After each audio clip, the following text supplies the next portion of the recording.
한 아버지와 아들이 당나귀 한 마리를 내다 팔기 위해서 시장으로 당나귀를 끌고 가고 있었습니다. 그런데 그들이 주막을 지날 때에 주막에 있던 한 무리의 사람들이 수군거리는 소리가 들렸습니다. 아유, 저기 미련한 사람들 좀 봐. 당나귀를 타고 가면 편할 텐데 왜 저렇게 미련하게 끌고 가는 거야? 이 말을 들은 아버지가 골똘히 생각해 보니 그 사람들의 말이 맞는 것 같았습니다. 그래서 그 말을 들은 아버지는 아들을 당나귀에 태우고 다시 길을 떠났습니다. 그런데 얼마쯤 가다가 정자에 앉아있던 노인들이 또다시 자신들을 향해서 수군거리는 소리를 듣게 되었습니다. 으이구, 요즘 젊은 것들이란. 아버지는 걷고 있는데 아들이란 놈이 편하게 앉아서 가다니, 아유, 저런 불효자가 있나. 그 말을 들은 아버지가 골똘히 생각해 보니 그 말도 맞는 것 같았습니다. 그래서 그 아버지는 당나귀 위에 타고 있던 아들을 내려서 걷게 하고 자신이 당나귀 위에 올라탔습니다. 그렇게 얼마쯤이나 갔을까 빨래터에 모여있던 아낙네들이 또 다시 그들을 보고 수군거리는 것입니다. 아이고, 가여워라. 조그만 아이의 다리가 얼마나 아플까. 정말 못된 사람이네. 그 말을 들은 아버지의 마음은 불편했습니다. 그래서 결국 그 부자는 둘이 함께 당나귀를 타고 시장으로 향했습니다. 그런데 또다시 얼마쯤 더 가자 우물가에 모인 동네 처녀들이 수다를 떨고 있다가 그들을 보고는 다시 수군거렸습니다. 아유, 말 못하는 짐승이라고. 조그만 당나귀에 두 사람씩이나 타다니 당나귀가 불쌍하네. 결국 아버지와 아들은 당나귀의 다리를 긴 막대기에 묶어서 함께 짊어지고 갔습니다. 마을 입구 다리 위에 이르렀을 때 마을 사람들이 이 진귀한 광경을 보고 모두 웃으면서 그 부자를 비웃었습니다. 그러자 그 소리에 깜짝 놀란 당나귀가 마구 발버둥치다가 당나귀를 묶고 있던 끈이 끊어졌고 결국 당나귀는 그대로 강물에 빠져서 죽고 말았다고 합니다. 말도 안 되는 사실 이야기지만 이 우화는 우리가 얼마나 다른 사람들의 말과 또 다른 사람들의 평가에 예민하게 반응하는지를 보여주고 있습니다. 그리고 다른 사람들의 말과 그러한 평가에 우리가 휘둘리면서 살아갈 때에 얼마나 우리가 어처구니 없는 일들까지도 행하게 될 수 있는지에 대해서 보여주는 우화라고 볼 수 있습니다. 우리는 살면서 다른 사람들이 내게 무슨 말을 하는지에 대해서 굉장히 민감합니다. 다른 사람들이 나를 어떻게 평가할 것인가, 나를 어떻게 판단할 것인가 굉장히 궁금해하면서도 걱정과 염려 속에서 살아갑니다. 그래서 우리는 누군가의 말 한마디로 인해서 삶의 희망을 얻게 되기도 하지만 또 누군가의 말 한마디로 인해서 인생의 절망을 느끼기도 합니다. 그래서 우리에게 필요한 능력 중에 하나는 다른 사람의 말을 잘 들어야 하는 것도 있지만 반대로 다른 사람들의 말을 잘 듣지 않는 능력도 필요합니다. 왜 그렇습니까? 어떤 사람들의 말을 잘 결정해서 들어야 할 말과 듣지 않아야 할 말을 선변적으로 판단하지 않으면 그 잘못된 메시지들이 우리 인생을 힘겹게 할 수도 있기 때문입니다. 오늘 우화에 나왔던 그 아버지와 아들처럼 정말 상식적으로는 벌어질 수 없는 어처구니 없는 일들까지도 행하게 되기 때문입니다. 그래서 전도서 7장 21절에서 뭐라고 이야기합니까?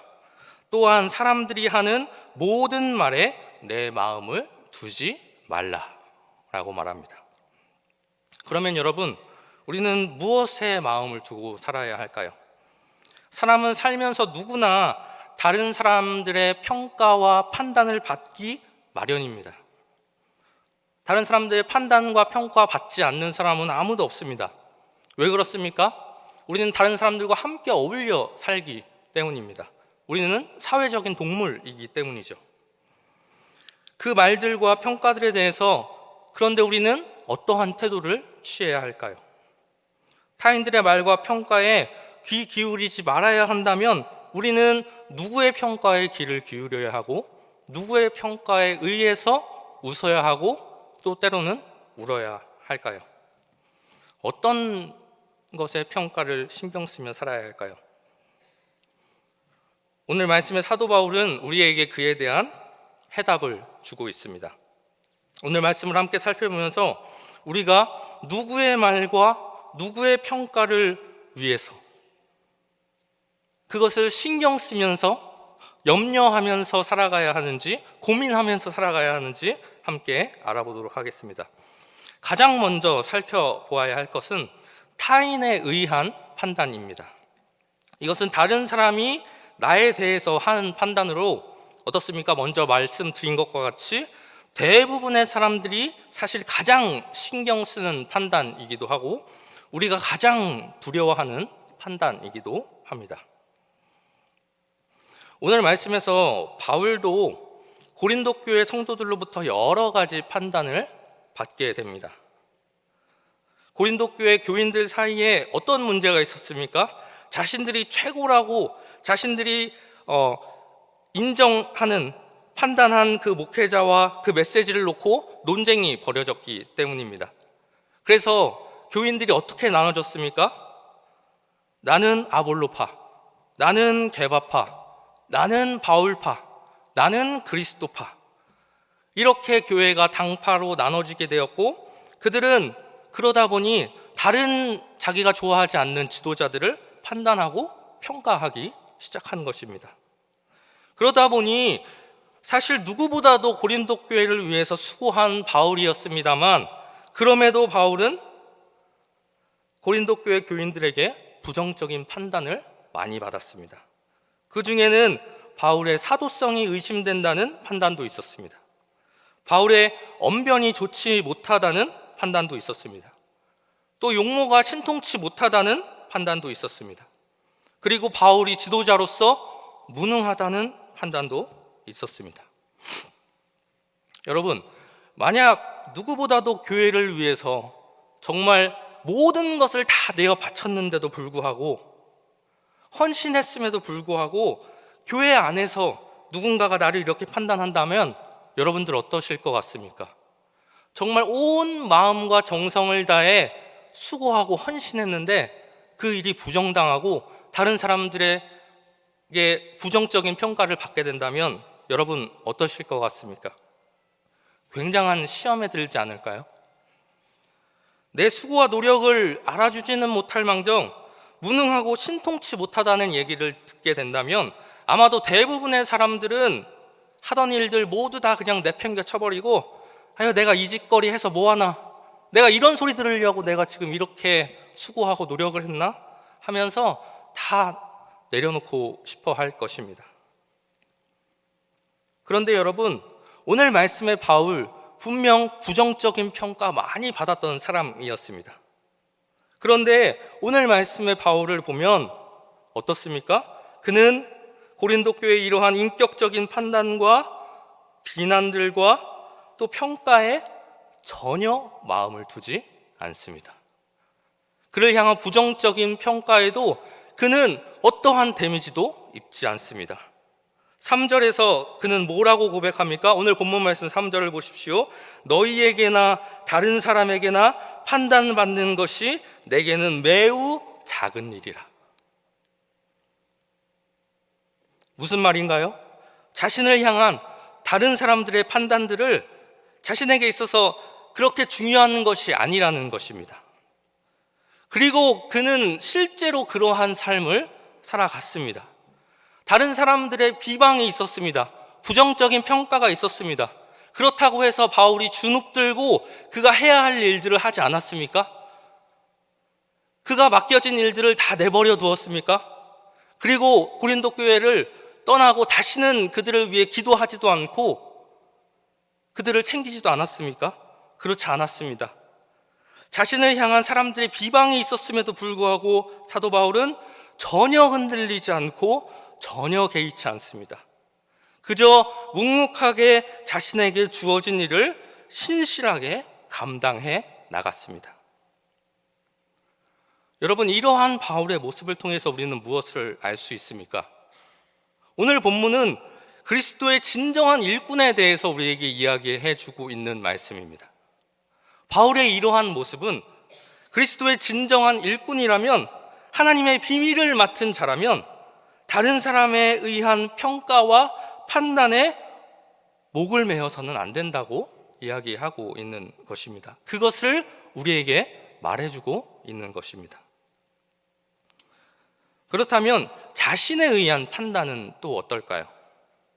우리는 이것을 흔히 양심이라고 부르곤 하는데요, 오늘 본문 말씀에 쓰여진 당시 헬라와 로마 철학자들은 이 양심에 의해서 사람이 최종적인 판단을 받게 된다라고 주장했습니다.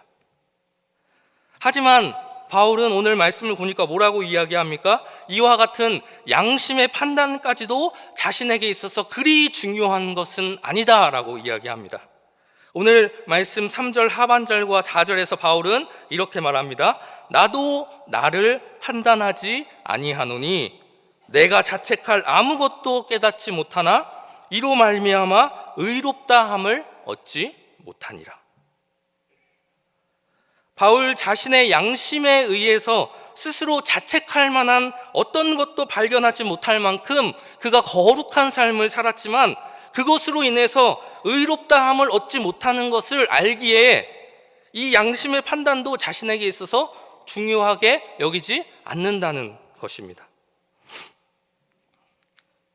그런데 여러분, 우리는 대부분 이 두 가지 평가에 의해서 두 가지 평가를 너무나 많이 의존할 때가 있습니다. 때로는 우리 어떻습니까? 다른 사람들의 인정이나 다른 사람들의 반대에 지나칠 정도로 의존하기도 합니다. 그와는 정반대로 때로는 어떻습니까? 지나칠 정도로 자기 합리화에 의존하기도 합니다. 이것이 우리의 모습이라는 거죠. 그런데 오늘 말씀에서 사울은 뭐라고 이야기합니까? 타인에 의한 평가도 마음에 두지 말고 자기 스스로 평가에 대해서도 큰 의미를 두지 말아야 한다고 이야기하고 있습니다. 그러면 그가 진짜 참된 그리스도의 일꾼으로서, 하나님의 비밀을 맡은 자로서 정말 좋은 판단을 받기 위해서 신경 써야 하고 귀 기울여야 할 판단은 어떤 판단이라고 말하나요? 그는 어떤 판단에 온 신경을 집중하면서 사역했습니까? 그는 누구의 눈을 의식하면서 살았습니까? 사람의 눈이 아니라 하나님의 눈을 의식하면서 살았습니다. 그는 하나님의 판단을 의식하며 살았습니다. 4절 하반절과 5절에서 바울은 이렇게 고백합니다. 다만 나를 심판하실 이는 주시니라. 그러므로 때가 이르기 전 곧 주께서 오시기까지 아무것도 판단하지 말라. 그가 어둠에 감추인 것들을 드러내고 마음의 뜻을 나타내시리니 그때 각 사람에게 하나님으로부터 칭찬이 있으리라. 왜 바울은 사람의 판단이 아니라, 스스로의 판단이 아니라 하나님의 판단을 위한 삶을 살아야 한다고 우리한테 말하고 있습니까? 우리를 일꾼 삼으신 분이 바로 사람이 아닌 하나님이시며, 우리를 청지기로 삼으신 분이 사람이 아니라 하나님이시고, 우리의 심판주가 사람이 아니라 하나님이시기 때문이라고 이야기하고 있습니다. 그 하나님 앞에서 우리의 모든 숨은 마음의 뜻까지도 훤히 드러나게 될 것이기 때문이다 라고 말하고 있는 것입니다. 그렇기에 바울은 어떠한 삶을 살았습니까? 고린도 교회 성도들이 자신을 향해서 뭐라고 비방을 하든 신경 쓰지 않았습니다. 그러고 뭐라고 고백을 합니까? 맡은 자들에게 구할 것은 충성이니라 라고 고백하면서 자신의 주인 되신 하나님께서 자기에게 맡겨주신 일을 그저 충성스럽게 묵묵히 감당하는 것입니다. 모든 것은 다 하나님께서 판단하실 것이기 때문입니다. 유다의 왕들 중에서 사람의 말과 판단이 아니라 하나님의 시선을 의식했던 왕이 있었습니다. 그는 바로 히스기야 왕이었습니다. 열왕기하 18장을 보면 유다 왕 히스기야가 어떤 삶을 살았는지에 대해서 우리에게 소개를 해줍니다. 히스기야는 어떤 사람이었습니까? 25세의 왕이 되어서 29년간 나라를 다스렸던 왕이었습니다. 그런데 이 히스기야는 역대 유다 왕들 중에서도 가장 본이 되는 왕 중에 한 명이었습니다. 북왕국 이스라엘 왕들, 남왕국 유다 왕들 중에서도 가장 모델이 될 만한 인물이었습니다. 왜냐하면 성경은 뭐라고 그를 평가합니까? 히스기야는 하나님이 보시기에 정직하게 행한 사람이었기 때문입니다. 열왕기하 18장 3절에 이렇게 이야기합니다. 제가 읽어드리겠습니다. 히스기야가 그의 조상 다윗의 모든 행위와 같이 여호와께서 보시기에 정직하게 행하여. 그래서 열왕기하 기자는 이 히스기야를 또 이렇게 평가합니다. 5절과 6절 말씀, 히스기야가 이스라엘 하나님 여호와를 의지하였는데 그의 전후 유다 여러 왕 중에 그러한 자가 없었으니 곧 그가 여호와께 연합하여 그에게서 떠나지 아니하고 여호와께서 모세에게 명령하신 계명을 지켰더라. 히스기야가 다른 유다 왕들처럼 그의 조상 다윗의 모든 행위와 같이 여호와께서 보시기에 정직하게 행했는데 히스기야가 특히 잘한 일이 있습니다. 그것은 유다 전통으로 계속해서 내려져 왔던 우상이나 또 우상과 관련된 것들을 제거한 일입니다. 4절 말씀을 보면 이렇게 이야기합니다. 그가 여러 산당들을 제거하며 주상을 깨트리며 아세라 목상을 찍으며 모세가 만들었던 놋뱀을 이스라엘 자손이 이때까지 향하여 분향함으로 그것을 부수고 누수단이라 일컬었더라. 유다 왕들을 보면 하나님께 예배는 잘 했지만 산당을 제거하지 않았던 왕들도 많이 있었는데 히스기야는 이 모든 것들을 다 제거해 버렸습니다. 주상도 깨트려 버렸습니다. 아세라 목상도 찍었습니다. 모세의 놋뱀까지도 부셔버렸습니다. 여러분, 이거 안 하고 하나님께 예배만 잘 드려도 뭐라고 할 사람 아무도 없었습니다. 그런데 히스기야는 그 모든 것들을 다 철저하게 부셔버리고 없애버렸습니다. 그야말로 철저한 종교 개혁을 일으켰습니다. 히스기야는 어떻게 해서 이러한 일을 행할 수 있었을까요?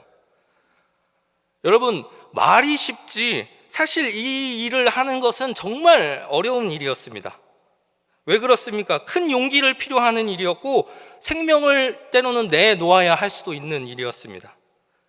이 일을 하다가 실패하면 이 개혁을 거부해 오는 그 기득권 세력에 의해서 반역을 당하고 또 왕자에서 쫓겨날 수도 있었습니다.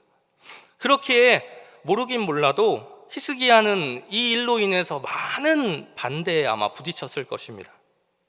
그의 충신들 중에 많은 자들도 히스기야를 아마 뜯어 말렸을 것입니다. 아니, 이거 안 해도 되는데, 이거 안 해도 뭐라고 할 사람 아무도 없는데 이 일을 왜 하냐는 것입니다. 괜히 아무도 그동안 왕들이 건들지 않았던 거 건드려서 괜히 긁어 부스럼 만들지 말자고 말했을 것입니다. 그렇지만 히스기야는 어떻게 했습니까? 그럼에도 불구하고 철저한 종교 개혁을 했습니다. 히스기야가 이렇게 단호하게 행동할 수 있었던 것은 히스기야가 사람의 시선과 평가보다는 하나님의 시선과 평가를 더 의식하는 사람이었기 때문입니다. 히스기야는 사람의 눈치를 보지 않았습니다. 다른 왕들은 대부분 하나님의 시선보다는 사람의 시선을 더 의식해서 제대로 된 종교 개혁을 하지 못했습니다. 하지만 히스기야는 사람의 시선보다, 사람의 판단보다 하나님의 시선을 더 의식했습니다. 하나님의 판단을 더 생각했습니다. 그렇기 때문에 이렇게 더 철저한 종교 개혁을 그는 단행할 수 있었던 것입니다. 히스기야가 이렇게 하나님의 시선을 더 의식하고 행했기 때문에 하나님께서는 그의 삶을 축복해 주셨습니다. 여러분, 이러한 히스기야의 모습을 보면서 여러분은 무엇을 느끼십니까? 여러분들은 어떻습니까? 사람들의 말과 판단을 더 의식하며 살아가십니까? 아니면 하나님의 시선과 하나님의 판단을 의식하며 살아가십니까? 히스기야는 누가 보든지 여호와께서 보시기에 정직하게 행하는 사람이었는데, 하나님의 시선을 의식하면서 행동하는 사람이었는데, 같은 하나님을 믿는 나도 그렇습니까? 나는 하나님의 시선을 더 의식하는 사람입니까? 아니면 사람의 시선을 더 의식하는 사람입니까? 직장에 가서 일할 때 누구를 더 의식하십니까? 가정에서나 삶의 현장에서 누구를 더 의식하시면서 말하고 행동하십니까? 교회에서 사역할 때 누구의 시선을 더 의식하십니까? 그리스도인이라면 마땅히 하나님의 판단과 하나님의 시선을 의식하며 살아가야 하는데, 그렇지 못하고 사람의 판단을 더 신경 쓰며 일할 때가 너무나도 많이 있습니다. 여러분, 우리가 사람을 전혀 의식하지 않고 살아갈 수는 없습니다. 그러나 사람에게 보이려고 하는 것에 너무 치우치면 처음에 말씀드린 그 당나귀를 끌고 갔던 부자와 같이, 우리가 전혀 예상하지 않고 기대하지 않았던 것과 같이 교회에서 주예를 한다고 말하면서도 하나님과 전혀 상관없는 행동을 하게 될 수도 있다는 것을 우리는 기억해야 합니다. 그러면 결국 하나님 중심이 아닌 사람 중심의 신앙이 되어버리고 맙니다. 겉으로 아무리 훌륭하게 보여도 타락한 종교인이 되고 맙니다. 여러분, 신앙생활 제대로 하려면 사람의 시선을 넘어서야 합니다. 바리새인들의 문제가 무엇이었습니까? 예수님께서 바리새인들의 어떠한 점을 경계하라고 하셨습니까? 마태복음 6장 2절 말씀을 제가 읽어드리겠습니다. 그러므로 구제할 때에 외식하는 자가 사람에게서 영광을 받으려고 회당과 거리에서 하는 것 같이 너희 앞에 나팔을 불지 말라. 진실로 너희에게 이르노니 그들은 자기 상을 이미 받았느니라. 구제나 기도, 금식할 때에 사람에게 보이려고 했던 것이 그들의 큰 문제점이었습니다. 사람의 시선을 신경 쓰면서 구제하며 사람의 판단을 신경 쓰면서 기도하고 금식했다는 것입니다. 사람들을 늘 의식하고 자기를 과시하려는 마음이 있었던 것이 그들의 큰 문제였습니다. 그래서 예수님께서 그들을 향해서 마태복음 23장 28절에서 이렇게 말씀하셨습니다. 이와 같이 너희도 겉으로는 사람에게 옳게 보이되 안으로는 외식과 불법이 가득하도다. 이와 같이 너희도 겉으로는 사람에게 옳게 보이되 안으로는 외식과 불법이 가득하도다. 사랑하는 대전중앙교회 성도 여러분, 여러분은 지금 어떤 평가를 신경 쓰고 있습니까? 혹시 사람들의 판단과 사람들의 평가에 귀를 기울이고 있지는 않습니까? 그저 사람에게 좋은 평가를 얻기 위해서 노력하고 있지는 않습니까? 여러분이 진정한 그리스도의 일꾼이요 하나님의 비밀을 맡은 자로서의 사명을 감당하기 원한다면 다른 사람에 의한 평가에 관심을 가지기보다 하나님께서 나를 어떻게 평가하실 것인가에 관심을 가지고 그저 우리는 바울과 같이 신실함으로 또 묵묵하게 하나님께서 나에게 맡겨주신 일에 최선을 다하고 그 일에 충성해야 합니다. 그렇게 할 때 우리가 인생 마지막 날 심판하실 그 주님 앞에서 온전하고 아름답고 선하게 설 수 있다는 것을 여러분들 기억하시기 바랍니다. 말씀을 맺겠습니다. 오늘날 안타깝게도 많은 성도들이 교회 안에서 교회 공동체가 나를 어떻게 바라볼 것인가, 세상에 나갔을 때 또 세상 사람들은 나를 어떻게 판단할 것인가, 체면치레하느라 중심을 담지 못하고 사람들 눈에 적당한 선에서 신앙생활하고 사람들이 비난할 것 같으면 그 정도로 신앙생활을 하지 않습니다. 교회 안에서도 무리 없이 욕먹지 않을 정도로만 신앙생활하고 밖에 나가서도 사람들에게 핍박받지 않을 정도로만 신앙생활합니다. 신앙의 기준을 다른 사람의 판단에 두면서 신앙생활하는 성도들이 안타깝게도 오늘날 너무나도 많이 있습니다. 그런데 여러분, 그런 사람은 하나님 앞에 절대 충성된 일꾼으로 살 수 없습니다. 죽을 때까지 그 한계와 굴레에 매여 살다가 주님 앞에 부끄러운 모습만 보여드릴 뿐입니다. 사람들이 나를 어떻게 보든 사도 바울처럼 그것은 중요하지 않다, 그런 기준이 우리에게 있어야 합니다. 내 자신을 볼 때 아무리 내 자신이 좋아 보이고 괜찮아 보여도 내가 괜찮다고 해서 주님이 그래 너가 괜찮다고 하니까 나도 너를 괜찮게 봐줄게 라고 절대 주님께서는 말씀하시지 않습니다. 갈라디아서 1장 10절에서 사도 바울은 이렇게 이야기합니다. 이제 내가 사람들에게 좋게 하랴 하나님께 좋게 하랴, 사람들에게 기쁨을 구하랴 내가 지금까지 사람들의 기쁨을 구하였다면 그리스도의 종이 아니니라. 한 번만 더 읽어드리겠습니다. 이제 내가 사람들에게 좋게 하랴 하나님께 좋게 하랴, 사람들에게 기쁨을 구하랴 내가 지금까지 사람들의 기쁨을 구하였다면 그리스도의 종이 아니니라. 여러분은 누구의 기쁨을 구하며 살아가십니까? 여러분의 삶의 기준은 어떤 것에 중점을 두고 판단하며 실행하며 살아가십니까? 오늘 사도 바울이 제시하는 그 하나님의 판단 기준 속에서, 하나님의 말씀 속에서 나는 살아가겠노라. 다른 사람이 다 무엇이라고 말해도 정녕 나를 심판하시고 나를 판단하시고 내게 영원한 생명을 주시기도 하고 나를 영원한 지옥에 넣으실 권세가 있는 그 하나님 앞에서 살아가겠노라고 다짐한 이 오늘 말씀의 사도 바울의 고백이 우리 모든 대전중학교의 성도님들의 입술의 고백이 되기를 주님의 이름으로 축복합니다. 그래서 그때에 정말 하나님께서 우리를 통해서 일할 것이고 우리는 하나님의 칭찬받는 삶을 살 수 있을 것입니다. 우리 대전중학교의 모든 성도님들 이러한 삶을 살아가시기를 주님의 이름으로 축원합니다. 우리 이 시간 함께 하나님께서 주신 말씀 붙들고 함께 기도하도록 하겠습니다.